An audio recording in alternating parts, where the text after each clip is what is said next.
Hi మిత్రమా, అందరూ ఎలా ఉన్నారు? సూపర్. నేనంతా సూపర్ గా ఉన్నాను.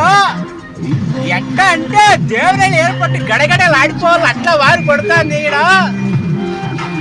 చూడండి, దారి కనిపిస్తా లేదు, అలా కొడుతుంది ఈ వాన.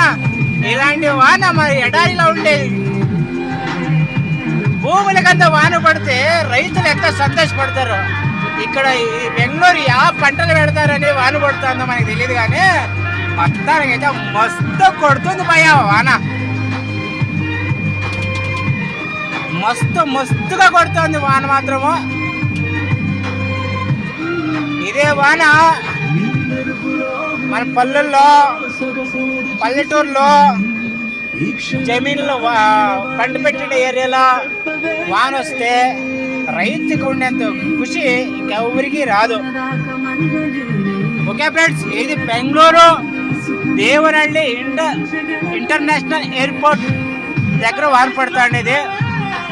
Okay friends, bye. Like, share, subscribe చేసుకోండి.